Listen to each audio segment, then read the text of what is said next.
we've dealt so far with the case of certainty, and we've done almost as much as we could in certainty.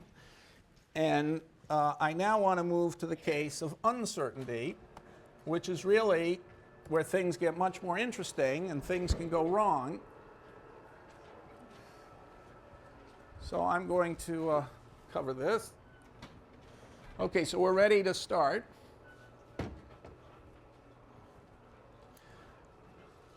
So far all we've considered is the case of certainty. So with uncertainty, things get much more interesting. And I want to remind you of a few of the basics of mathematical statistics that I'm sure you know. So you know we deal with random variables which have uncertain outcomes, but with well-defined probabilities.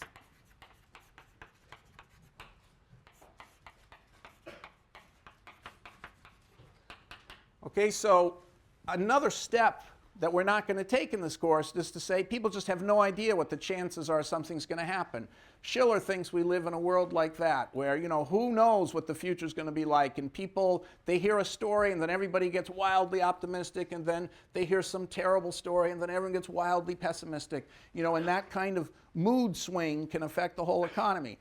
I'm not going to deal with that. It's hard to quantify, and I'm not exactly sure it's as important as he thinks it is. So we're going to deal with the case where many things can happen, but you know what the chances are that they could happen. And still, lots of things can go wrong in that case. So there are a couple things that words that I want you to know, which we went over last time, but I'll just do an example. So suppose we always deal with states of the world, okay, states of nature. That was Leibniz's idea. So let's take the simplest case where with probability of half you could get 1, and with probability of half you could get -1. Okay, so that's a random variable. It might be how your investment does. Half the time you're going to make $1, half the time you're going to lose $1. So we define so this is x. So we define the expectation of x, which I write as x bar, as the probability of the upstate happening. So let's just call that 1/2 times 1 plus 1/2 times -1, which equals 0. Then I define the variance of x to be what's the expectation of the square difference from the expectation. So how uncertain it is, you're sort of on average expecting to get 0. So uncertain it is measured by how far from 0 you are, but we're going to square it. So it's 1/2 times 1 minus x bar squared plus 1/2 times -1 minus x bar squared equals 1/2 times 1 plus 1/2 times 1, which also equals 1. So the variance is 1. And then I'll write the standard deviation of x equals the square root of the variance of x, which equals the square root of 1, which is also 1. So very often we're going to use the expectation of x. That's going to be how good the thing is. And the standard deviation is going to be how uncertain it is. And people aren't going to like, soon we're going to introduce the idea that people don't like uncertainty. And this is the measure of what they do like. It pays off on average a big number, say. This one doesn't, but it could. And the measure of uncertainty is the standard deviation. I choose that rather than the variance for a reason you'll see. It makes all the graphs prettier. But also, if you double x, you'll double the expectation, obviously, because you just double everything inside here. The variance, though, you're going to end up squaring the two. If you double x, you'll double all these outcomes and the mean, so you'll end up multiplying the variance by 4, whereas you'll multiply the standard deviation by 2. So rescaling just rescales these two numbers and has a funny effect on that number. So that's the reason why we use these two. Okay, now you could take another example, by the way, which is 0.9 times 3. Let's call this y. And 0.1 times minus something. How about, let's call this 1/3 and this minus 3. Okay, now what's the expectation of y? The expectation of y equals 0.3, right? Let's just write it out as 0.9 times a third plus 0.1 times minus 3, which equals 0.3 minus 0.3, which equals 0. So the expectation of this random variable is the same as the expectation of that random variable.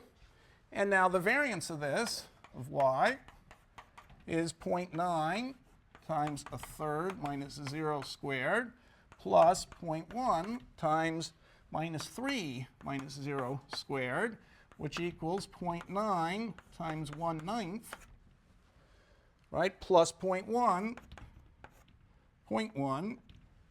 times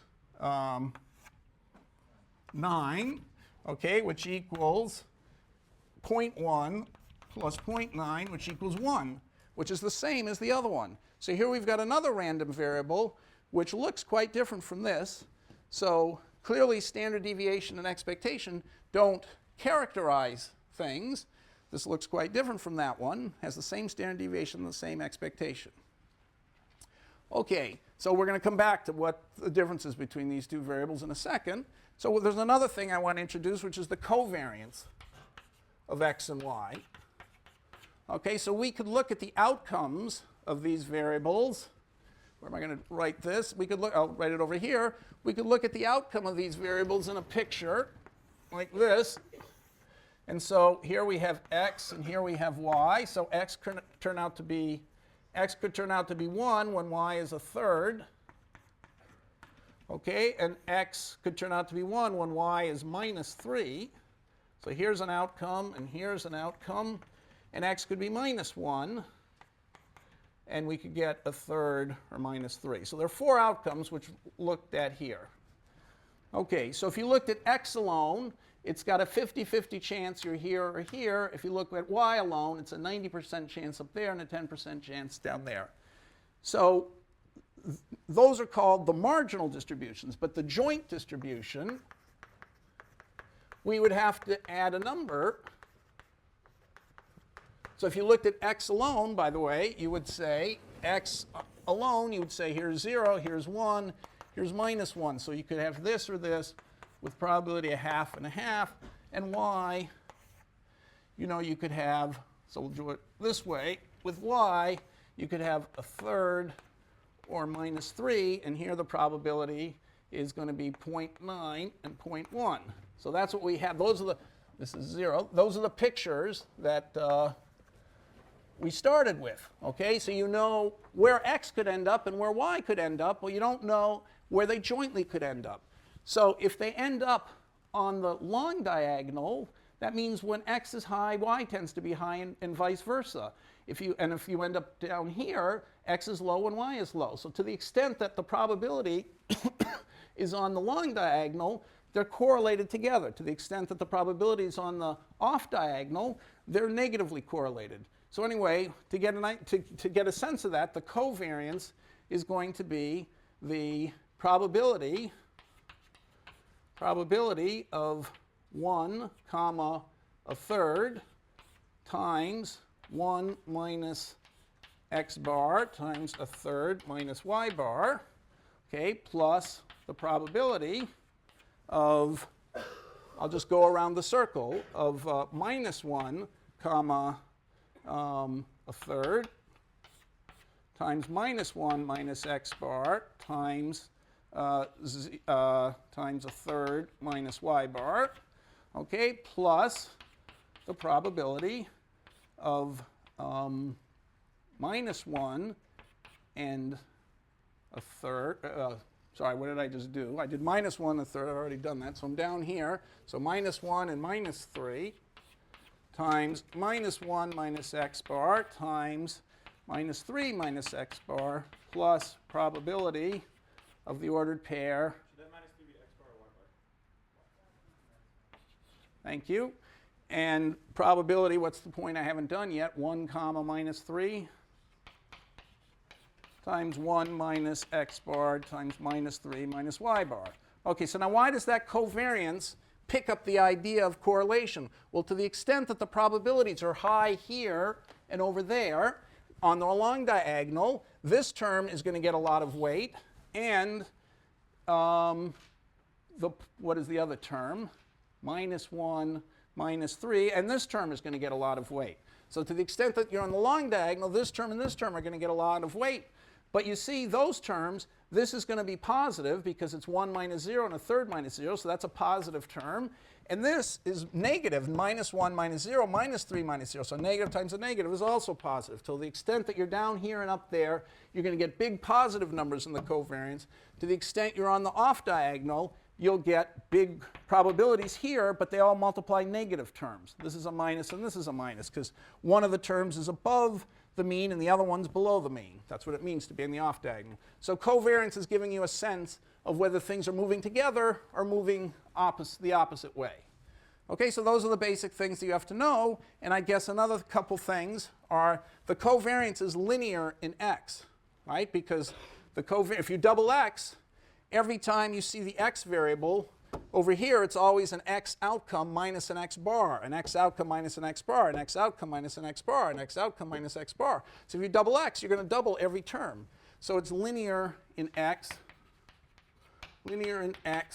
and in y. And so one last thing to keep in mind is that the variance, so the variance of x is just the covariance of x with itself.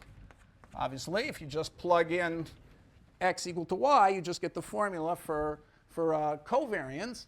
Okay, and similarly, because they're linear, the covariance of x plus y with its, so the variance of x plus y, one more formula, of x plus y by linearity, well, first of all, that's the covariance of x plus y with itself. And therefore, by linearity now, I'm just going to do linear stuff. That's equal to the covariance of x with x, okay, and plus the covariance of y with y, plus 2 times the covariance of x with y. So I could take, since it's linear, I could just, okay, I just do the linear parts, right? Covariance of x plus y with x plus y is covariance of x plus y with x plus covariance of x plus y with y. Then I repeat the linearity thing and I get down to that. Okay, so those are basically the key formulas to know. Okay? So now I'm going to make 3 little observations that come out of all this that are quite fascinating, so quite elementary. Are there any questions about these numbers? Yes? Yeah, I don't understand why you gave the probability of -1, -3 weight when -3 has a much lower probability of being hit on than 1/3. Why did we give, say that again? We underline probability of -1, -3. Probability of -1, -3. That's this outcome here. We underlined it not because it was very likely, but because this term is going to be positive. This is positive and this is positive. So so the whole point is the joint distribution is not specified, not determined by the distributions of x alone and y alone. Okay, so even if I know the probability of what x could do, and I know what the probabilities that y could do, that doesn't tell me anything about what numbers I should put on these 4 outcomes. For example, I could have at one extreme x, when x is high, y is high. It can't be exactly that because the probabilities are different. So, or I could, you know, these numbers and those numbers don't determine these 4 numbers. Okay, so there are many different numbers I could put in these 4 squares, which would give me, in total, this probability outcome for x, and in total, this probability outcome for y. So an easy way to see that is if I made them, okay? So the distribution now, okay, so what are the observations I want to make? For instance, I could say if x turns out to be a half, then I'll always assume y turns out to be a half.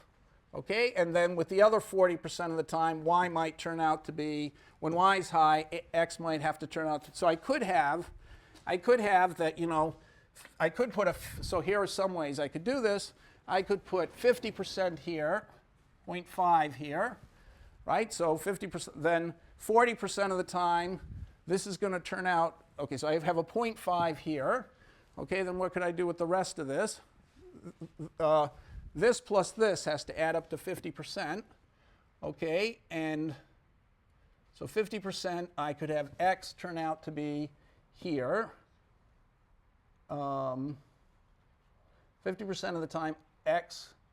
Okay, so when x is 1, I could have y always turn out to be 1. So that means I must have a probability here of x, of probability 0 here, because here's x 50%. So this plus this, x is going to turn out to be 1 50% of the time. Now, how much of the time is y going to turn out to be down here? 0.1. So suppose I put these probabilities, 0.4. Now, so you see that x is 50% of the time, x is 1, and 50% of the time, x is minus 1. Okay, now how many of the times is y a third? 0.5 plus 0.4, so 90% of the time.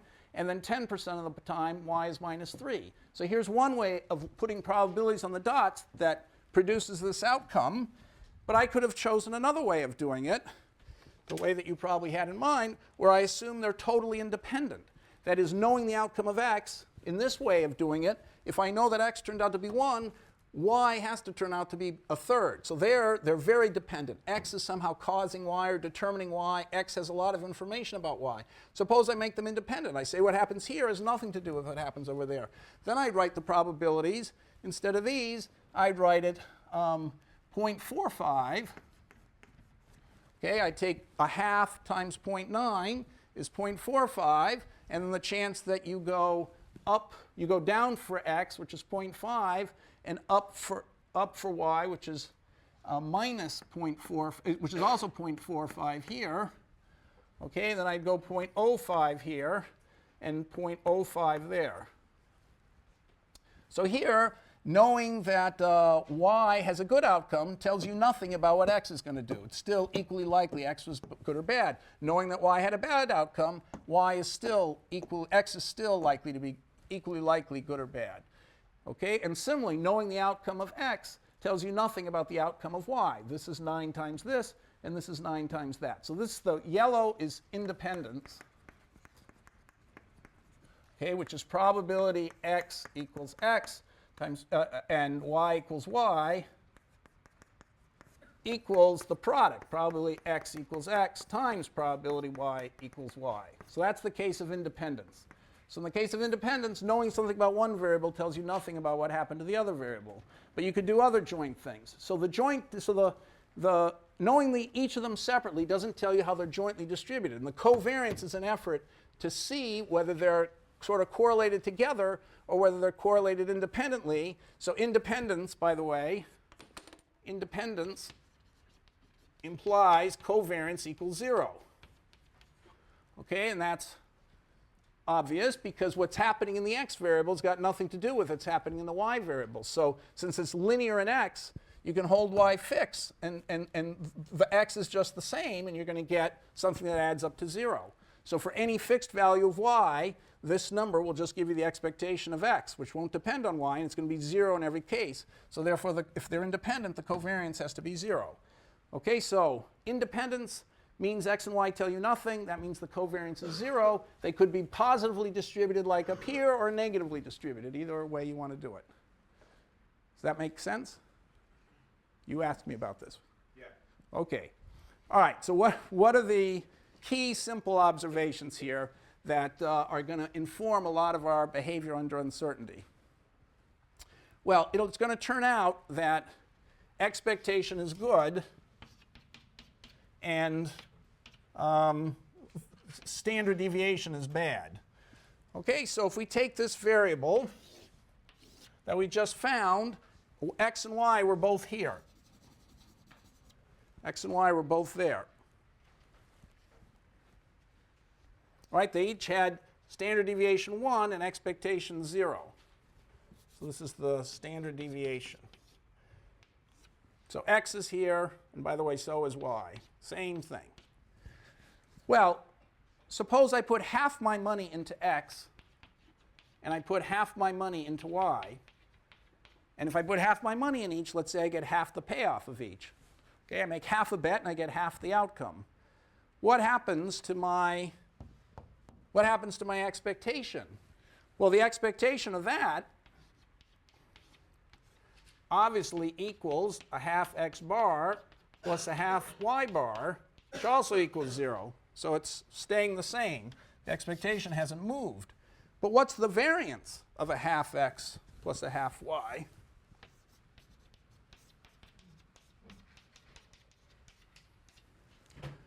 Okay, well, by that formula, it's the covariance, so I'm just going to do this formula. I'm going to do a half here and a half here. Okay, so it's the same thing. So it's the covariance of a half x with a half x plus the covariance of a half x plus a half y plus a half and a half. Okay, but the covariance of a half x with a half x is just, okay, what is that? It's the variance of a half x. But we already saw from our definition of variance over here, remember, if you double x, you're going to multiply the variance by 4 because you're squaring things. Okay, so this is going to turn out to be a quarter times the variance of x. And this, which is a half y and a half y, is going to be a quarter times the variance of y. And if the two are independent, the covariance will be 0.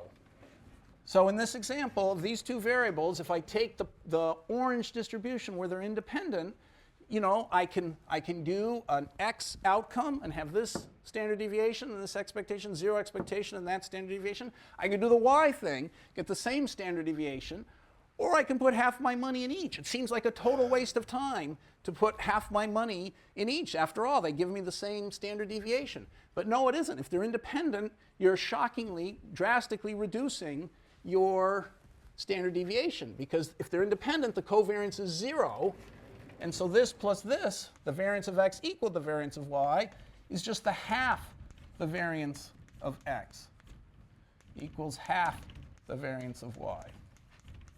Okay, so that's shocking. So the standard deviation, therefore, the square root of that is 1 over the square root. So by putting half your money in each, you've now produced this when they're independent. So this is the standard deviation of 1/2 x plus 1/2 y, x, y independent. You move from this point to that point. So you reduced your standard deviation without affecting your expectation. Okay, so the first lesson that we're going to see applied, this is all mathematics, so, mathematicians understood this, of course, a long time ago. But to realize this has an application to economics wasn't so obvious. So this is the thing, although Shakespeare knew it, it's diversification.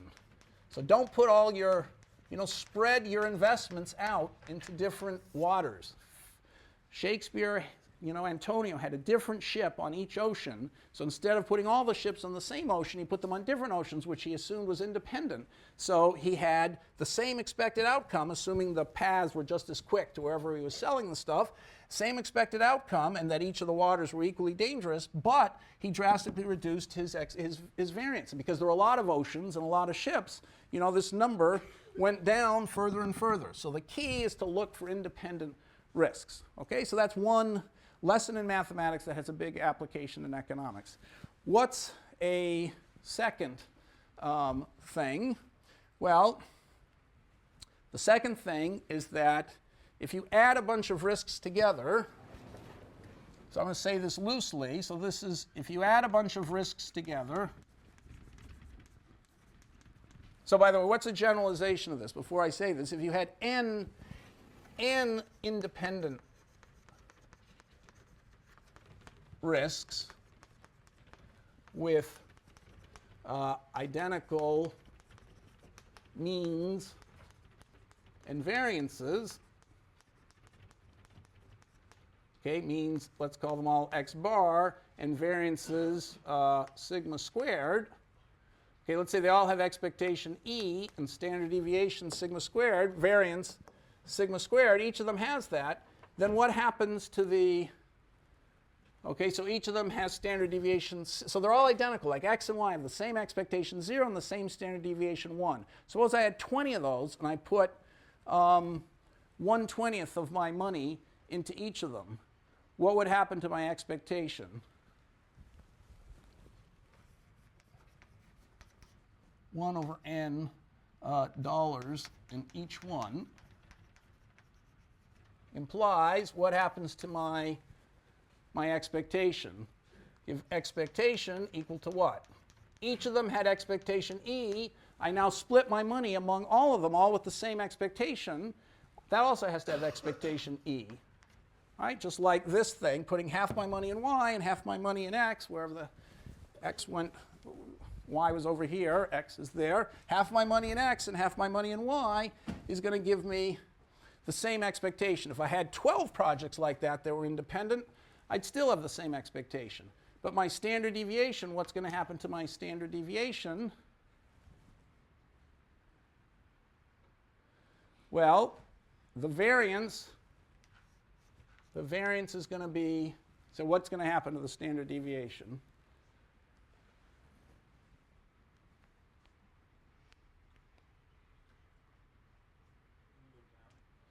By what factor? So the variance, so each, it's going to be, yeah, what's going to happen to the variance? 1 over. Put 1 over n dollars in each of n identical but independent investments. What will my variance be? The variance is going to equal 1 over n times sigma squared. Why is that? Because each one will have 1 over n dollars in it, so its variance is going to be 1 over n squared times sigma squared, but there are n of them. Okay, so it's going to be n times 1 over n squared, so it's just 1 over n. So implies the standard deviation, which implies the standard deviation, so I'll call it standard deviation, is 1 over the square root of n times sigma. Okay, so it's just as generalization. We've got 1 over the square root of 2, so if I did n of them instead of 2 of them, I'd have 1 over the square root of n. So those turn out to be very useful formulas, which are going to come up over and over again. And let's just say it again so you get this straight. If I have 2 independent random variables and I split my money evenly between them, and they have the same expectation, doesn't have to be 0, it could be a positive number. If I split my money between them, I haven't changed my expectation, because each dollar, however I split it, I'm putting into something with the same expectation. But because they're independent, you get a lot of off-diagonal things happening.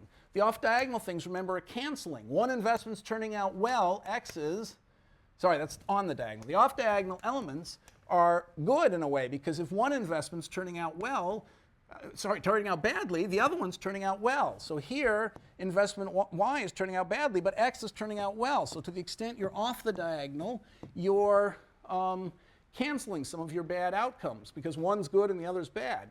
So that way, you leave the expectation the same, but you reduce the variance. In fact, it would be even better if you could put everything on the off-diagonal. But to the extent you get at least some stuff on the off-diagonal, you're reducing the risk. Okay, and how fast you reduce it when they're independent? You reduce it dividing it equally, because the variance is a squared thing. Half your money in one and half in the other means the variance of the first is a quarter, and the variance of the second is a quarter, but now there are 2 of them, so the total variance is a half of what it was before. If you have 10 of them, each one is a tenth the money, so it's got 1/100th of the variance, but there are 10 of them, so it's 10/100ths, 1 over n of the variance. If you take the standard deviation, it's 1 over the square root of n. Okay, so that's the rate at which you can reduce your uncertainty and your risk. And we're going to come to, you'll see this gets much more concrete in next lecture. But one more, okay, so this is just stuff that most of you know. So one more thing. If you add a bunch of independent things together, independent random variables, so I'm going to speak very loosely now. Variables. You get a normally distributed random variable.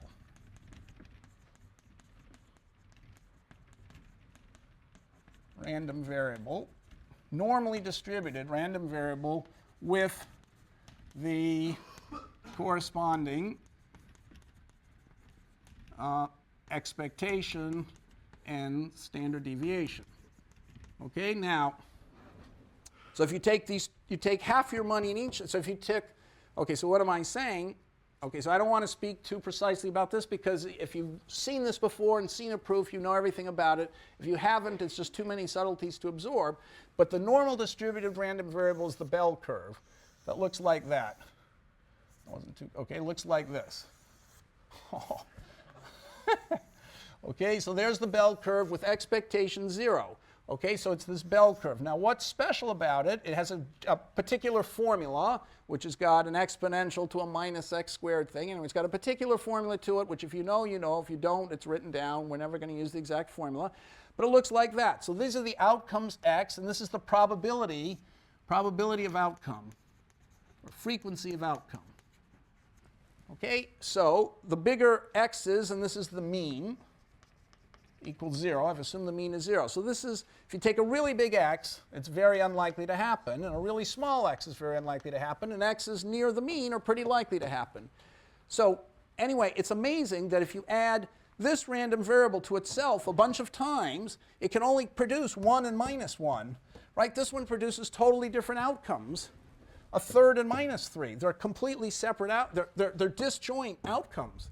But if you add this together, you know, you can get 25 ones and 10 minus ones, so that gives you 15. Over here, you know, you could have 25 will never get me there. So you could have, so sorry, that was a bad example. If I had 30 things, I could get, you know, 18 ones and 12 minus ones. That'll give me 6. You could have gotten 6 over here, but with 30 outcomes, you could get, you know, all 30 of them could have turned out to be 1, and that would have gotten you pretty close to the same outcome. So it's not, you know, just because these outcomes are separate. Once you're adding them up, you're starting to produce numbers different from 1 and minus 1, you know, and these added up, if you take the right combination of 1/3 and minus third, you can start reproducing things. Like to get a 1 here, you could reduce 3 tops, and then you're producing a 1. So anyway, the shocking thing is if you add a bunch of these random variables that are independent to each other, you get something normally distributed that looks like that, because this random variable had exactly the same mean and standard deviation. You add the same number of these, you're going to get outcomes that are almost identically distributed. So in the limit, this random variable, enough of these added together, looks exactly the same as these added together. Okay, that's the second surprising mathematical fact. And the third thing that we're going to use is that the normal distribution is characterized by the mean and standard deviation. That's all it takes to write the formula of this down. And these numbers, these are called thin-tailed. These probabilities go to 0 very fast. So you shouldn't expect many outlying dramatic things to happen. Okay? And in the world, they do happen. And so we're going to see that much of classical economics is built on normally distributed things, and so you can't see, you shouldn't expect any gigantic outliers to ever happen. And it seems natural to build it on that kind of assumption, because if you add things that are independent, you get normal distributions all the time, and things seem independent. So why shouldn't you get normal distributions? And yet, we must not get it because we have so many outliers. Okay, so that's the basic background of mathematics. Are there any questions about any of that? I'm just assuming you know all that, and now we're going to move to economics. Okay, I think that's all the background you need. Okay, so I want to do one more thing, which is maybe background, but it's quite a, it's used in economics all the time. Okay, and it's called the iterated expectations.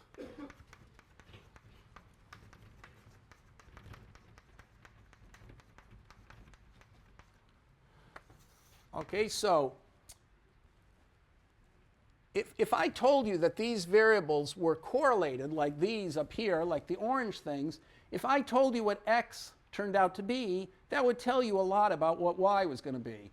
So for example, if I told you that x was, sorry, the white ones, or the correlated ones, if I tell you that x has turned out to be 1, that tells you that y has to be a good outcome of a third. Because if x is 1, this never happens. So the only thing that can happen if x is 1 is that y turns out to be a third. So knowing x is going to completely change your mind about the expectation of y. So conditional expectation, I should have said this before, conditional expectation simply means recomputing expectation using updated probabilities from your information. Now, you've probably done this in high school, so I'm just going to assume you know how to do this. So in this case, if I tell you something like x has turned out to be 1, that tells you that only these two outcomes are possible. So that means that the only two outcomes in the white case have happened with probability 0.5 and 0. But if I tell you x has come out to 1, the conditional probabilities have to add up to 1. So you just scale things up. So you know that y had to have been the good outcome up here. Okay? If I tell you that the bad outcome for y has happened, okay, then you have probabilities of x of 0.1.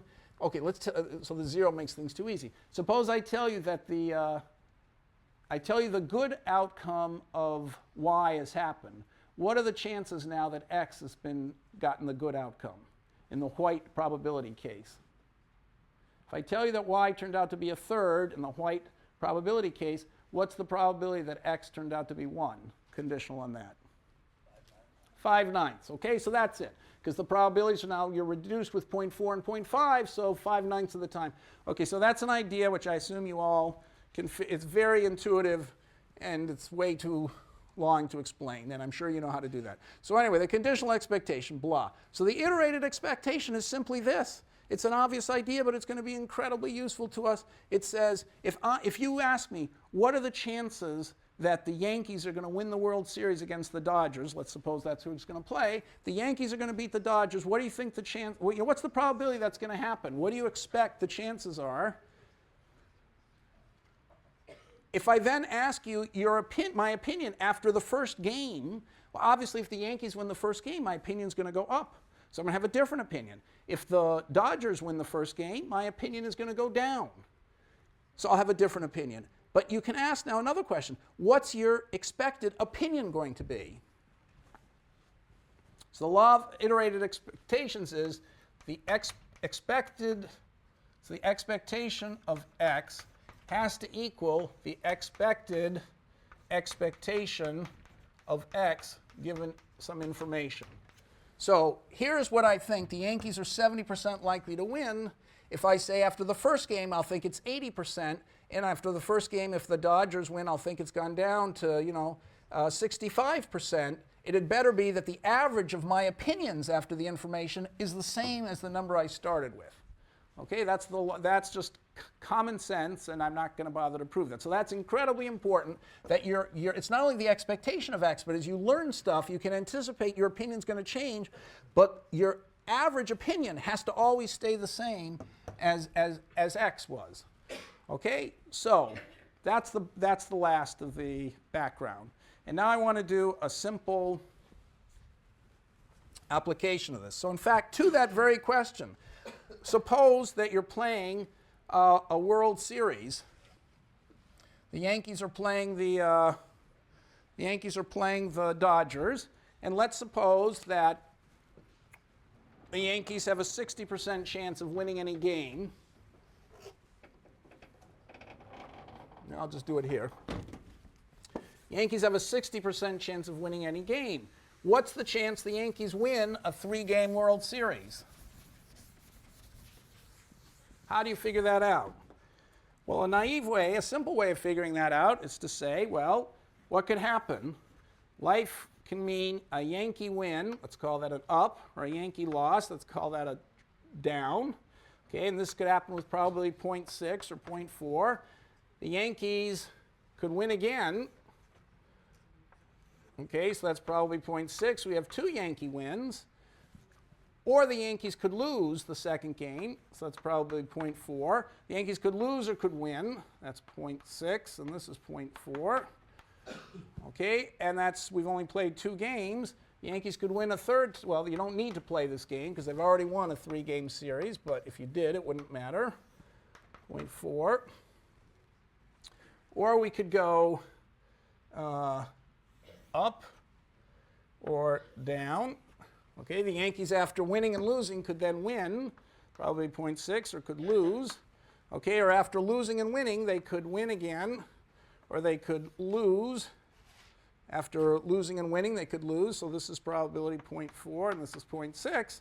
And then finally, we have this, and we have this. So this is 0.6 and 0.4. Okay, so this is what the tree looks like. You could imagine 8 possible paths, each of length 3, where you give the whole sequence of wins and losses. So to compute the probability that the Yankees win, you look at all the, so in this case, the Yankees win, right? They would have already won here, but if you play it out, it doesn't matter. They're going to win here and here. They've got 2 wins and 1 loss. Here they've got 1 win, 2 wins, and 1 loss. They win. Here they've got, loss, win, win. They win the World Series. Here they lose, win, lose. They lose the World Series. Here's lose, win. It's win, lose, lose. They also lose the World Series. Here it's lose, lose. They've lost the World Series. Loss. Okay, so these are the possible outcomes. So you could compute the probability of every path. There are 8 of them. And then multiply that probability by the outcome, and you'll get the chance that the Yankees will win the World Series. Right? That's clear to everybody? But there's a much faster way of doing it and putting it on a computer. Okay? And that's using the law of the iterated expectation. So first of all, so this is called a tree. So we're going to use trees all the time. So tree, I don't want to formally define it. It's just you start with something, and stuff can happen. Stuff happens every period, and so you just write down all the things that can happen, and then you write down all the things that can happen after that, and the thing unfolds like a tree. That's formal enough to describe a tree, and here we've got it. But you notice that the tree, the number of things happening, grows exponentially. It's horrible to have to compute something growing exponentially. But they're often recombining trees. Oh, so if I ask, by the way, in this tree, whatever the opinion is here, which turns out to be 0.68 something, yeah, I should have asked you to guess, 0.68 something. If you write down the opinion, that opinion has to be the average of the opinion here and the opinion here. So if I take the opinion here times 0.6 plus the opinion here times 0.4, that's also going to equal 0.68. Okay, and that's what's going to be the key to computing the thing much faster, rather than going through every branch, which is such a pain. Okay, so because they're an exponential number of exponentially growing number of paths. Very bad to have to compute by hand. But we noticed that we could look at a recombining tree. Okay, these 2 nodes are essentially the same. What difference does it make if the Yankees win 1 and lose 1, or lose 1 and win 1? In both cases, they're at the same spot. They're even in the World Series. And since we assume the probability of winning any game is the same, 0.6 and 0.4, independent of what's happened before, you might think you're learning, something about, their starter pitched here, and, he didn't last the whole game and stuff like that. So I'm not allowing for any of that. I'm just saying it's a 0.6, 0.4 chance for the Yankees to win no matter what happens. So all you care about at any point from then on is who's won how many games. So these nodes are basically identical. And these nodes are identical because it all ended up with the Dodgers ahead 2-1, and here the Yankees were ahead 2-1, and here the Yankees were ahead 3-0 and 0-3. So the recombining tree, which has all the same information, is just this, this,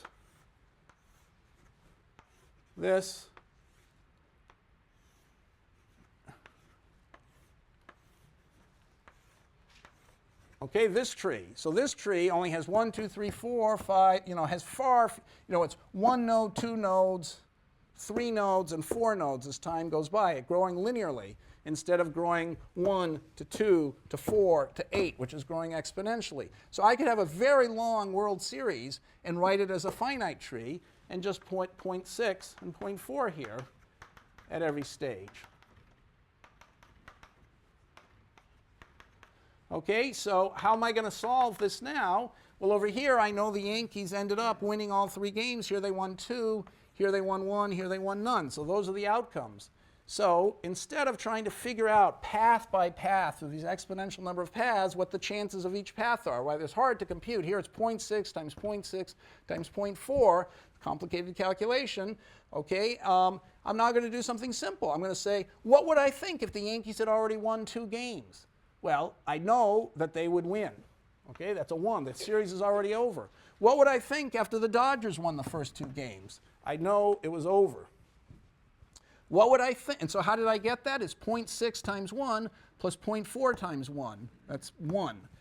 The Dodgers, 0.6 times 0 plus 0.4 times 0, that's 0. Okay, so that's my opinion if the Dodgers win 2 games. Here's my opinion if the Yankees won 2 games. What's my opinion? What would my opinion be if they split? Well, if they split, what would my opinion be? If I started here, so after game 2, they've each won 1 game. I don't know who won the first one, but it was 1-1 after 2 games. Now what would I think? Exactly, so it's 0.6. It's 0.6 times 1 plus 0.4 times 0. So the odds I would think the Yankees would win the World Series here with 1 game left, knowing that they win 60% of the time, it's 0.6. But now, what do I think if the Yankees win the first game? What's my opinion? So it's 0.6 times 1, so it's 0.6 plus 0.4 times 0.6, so that's 0.24, so that's 0.84 here. And what's my opinion after the Yankees lose the first game and the Dodgers win? What do I think is going to happen?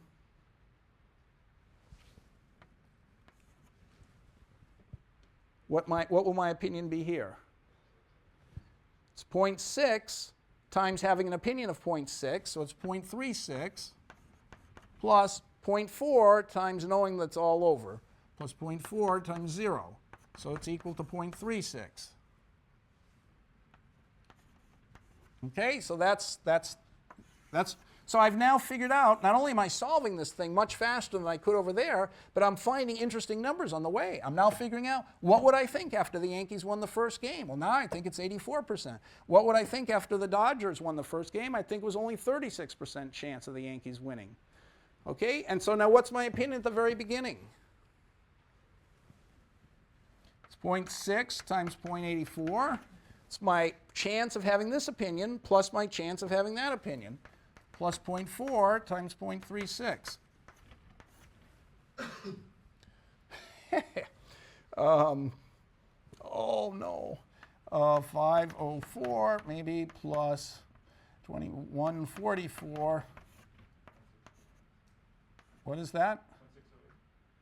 0.648. 6 times 84 looks like 504, and 4 times 36 looks like 144. So it looks like 0.648. Okay, maybe that's what you said. So that's it. I've solved it now. Okay, so that's the method of iterated expectation, and we're going to turn this into quite an interesting theory in a second, but I want to now put that on a computer to show you just how completely obvious this is. I mean, not obvious, fast this is. So you could solve for any number of a series of any length you could instantly solve. Okay, and now we're gonna price bonds that way too. So class.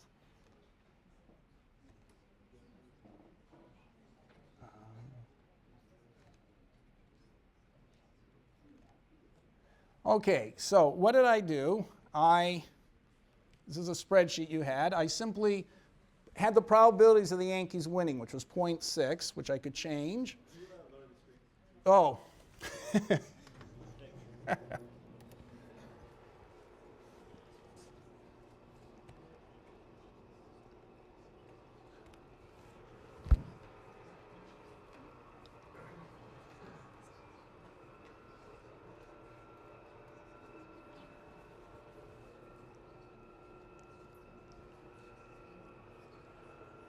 Okay, so this is the simplest thing to do, but now suppose that, okay, so we said the Yankees can win every game with probability 0.6. So then what did I do? I went down to here. I gave myself some room. I didn't do a very long series. So now what does each of these things say? Each of these nodes, like that one, says, if I can read it, it says, so this is my opinion of winning the World Series. It says, my opinion here is going to be the chance I go up Okay, that's the probability, that's A2, that's 0.6, the chance I go up, times what my opinion would be over here, plus the chance that I go down, which is here, chance I go to here, which is 1 minus that number 0.6 that's frozen up there, times whatever I thought would be my opinion here. So you see that's the same. I just write that once. I wrote that once here, that thing about, you know, the probability. My opinion there is the probability of going up. That's SA, $2, that's 0.6, it's frozen, times what my opinion would be on the square over 1 and up 1, plus 1 minus $2, times my opinion over 1 and down 1. So I just copied that as many times as I wanted to down the column, and then I copied it again across all the rows. So all of these entries are identical. They're all just copies of each other. Okay, so it just says iterate your opinion from what you know it was forward. Okay, now how do I take a 3-game World Series? Well, we're starting here. This will be game 1, game 2, game 3. So all I have to do now is put ones everywhere. Here, like 1, enter, and now I'll copy this, control copy, and go all the way down here, because when you're above the, okay, so that's it. So we've got all the numbers. Okay, so why is that? Because my opinion here, remember the numbers we got? The series goes 1 game, 2 games, 3 games. So if you end up above the middle, that means the Yankees won the majority of games. Your payoff is 1. Okay, your probability of the Yankees winning is 1. Okay, and so now what's your opinion going to be? You know, if you've won 2 games, then the Yankees have to have won. Okay, what if the Yankees win the first game? Well, you remember the numbers we got? 1 and 0.6 and 0. So here's the 0.84 is the average of 1 and 0.6. Here's the 0.36, which was the average of 0.6 and 0. And then we come down to the middle, which is 0.648. Okay, so it's what do I do if I want to play a 7-game World Series? Okay, I have to get rid of this. And if it's a 7-game World Series, I would just, now I want to restore what I had before, so I'm going to copy all this, control, copy, control. Okay, so I'm back to where I was before. So this was, okay, so you see what I'm doing here? This is, game hasn't started. This is the first game, 2nd game, 3rd game, 4th game, 5th game, 6th game, 7th game. Every square is just saying my opinion is my average of what my opinion will be next time. If I want to make it a 7-game World Series, I just plug in ones here. There must be some faster way of doing this, but I plug in ones here. So control copy, and here are all the ones down to above the thing, control V. And now I've solved my opinion backwards. And I've got the chances of the Yankees winning a 7-game World Series are 71%. So the longer the World Series goes, the better the chances are the Yankees win if they're better in each individual game. And you can do it instantly. So are there any questions about that? Okay, so that is a trick we're going to use over and over again to price bonds. You do it by backward induction because of the law of iterated expectations. Your opinion today of what's going to happen way in the future when you get a lot of information has to be the average opinion you're going to have after you get some information, but before you know what the final outcome is. And so realizing that, you just take the pieces of information one by one and work backwards from the end. And you can solve things instantly, which would take, you know, in the brute force way, an exponentially growing length of time to do if you did them path by path.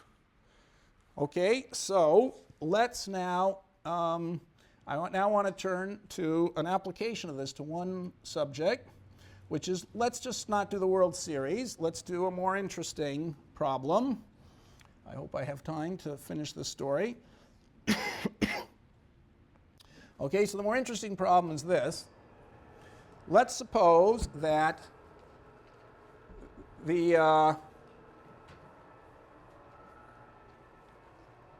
let's suppose our uncertainties of a different kind.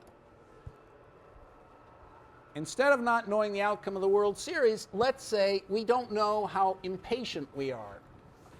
So remember, the most important idea so far that we've seen, because we haven't done uncertainty yet, the most important idea we've seen so far is impatience. That's the reason why you get an interest rate, and the interest rate is the key to finding out the value of everything. So Irving Fisher put tremendous weight on impatience. And now that we're talking about uncertainty, the natural thing to make uncertain is how impatient you're going to be. So we want to talk a little bit more about impatience. So, impatience by Irving Fisher is the discount. So, in fact, I want to talk about this in sort of realistic terms. Do we really believe that people just discount the future? You know, that 1 year they discount by delta, 2 years they discount by delta squared, 3 years by delta cubed, 4 years by delta to the fourth? Is it really true that every year people think of as delta less important as the year before? I mean, the arguments for that is, you know, you might not live beyond a certain, you know, poor imagination. So imagination, poor imagination, we've said this before, poor imagination and mortality are the two arguments for discounting. But let me tell a story that seems to contradict that. Suppose someone asks you to clean your room, and they give you a choice of doing it. I'm thinking of my son, for example. Say, hey, clean your room, Constantine. And so if I say, do it today or do it tomorrow, that makes a huge difference to him. I mean, just a huge difference. Doing it today for doing it tomorrow, he'll think doing it today is just impossible. Doing it tomorrow, you know, I can almost force him into agreeing to that. So clearly there's a big discount between today and tomorrow. But what about between today, what about between a year from now and a year and a day from now? Do you think Constantine will think there's any difference from that in that? And the answer is no. He just, you know, if I say, Constantine, do you agree to clean it a year, 365 days from now or 366 days from now? To him, there's hardly any difference. But, you know, there's hardly any trade-off. One is hardly more valuable than the other. Of course, they're both pretty unimportant, but the ratio of the two doesn't even seem important to him. So that's called hyperbolic discounting. If you do any experiment with people or with people or with animals, you know, you make a bird do something, and you know, if he does more stuff, he gets the things faster. You know, he'll do a lot of stuff to get it in the next minute as opposed to in 2 minutes. But the amount that he won't. The difference between what he'll do in 10 minutes versus 11 minutes is very small. Okay, so hyperbolic discounting is discounting much. Hyperbolic discounting is discounting much less than exponential discounting. So this has a tremendous importance for the environment. If you thought that people exponentially discounted, like they thought each year was only 95%, if the interest rate's 5%, it sounds like the discounting is 0.95.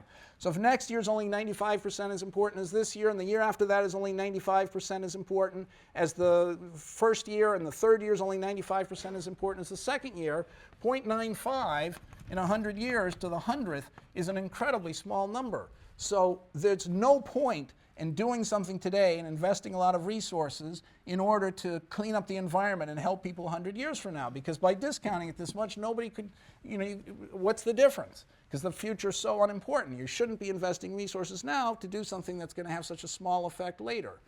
So in all the reports on the environment, a crucial half of the report is devoted to what the discount rate should be. So, but they never thought of doing the most obvious thing, which is to ask, what would happen if the discounting was uncertain? All of these are certain discount rates. So what if you made the discounting uncertain? What would you imagine doing? So suppose you discount today at 100%, and maybe next period you're going to discount at 200%. This is the interest rate. And here it might go down to 50%. It could go up to 400%. Or it could go down to 100% again. Okay, or it could go down to 25%. You know, this kind of discounting I have in mind. You don't know, so delta equals 1 over 1 plus r, and this is r. R0, r up, r down. Okay, so maybe the discount is uncertain, and it goes like that. So it's a geometric random walk. I keep multiplying or dividing by 2. I multiply or divide by 2. I multiply or divide by 2. That seems to make for a lot of discounting. These numbers are going up very fast. It seems like, the higher the R, the less you care about the future. So the question is, if you ask for $1 sometime in the future, what will people be willing to pay for it? Okay, so you know today that you think the future is only half as important as the present. Let's say these all have probability of half. Okay, and tomorrow it might be that you think the future is only 2/3. The next year is only 2/3 as important as that current year. Or you might think the future is only 1/3 as important as this year. So you see how this is working? 2 years from now, you might think the future is only 1/5. The third year is only 1/5 as important as the second year. Here you might think the third year is half as important as the second year. Here you might think it's 4/5 as important as the third year. Okay, so you don't know what it's going to be, and if anything, this process seems to give you a bias towards getting really high numbers. Okay, high discounts, meaning the future doesn't matter.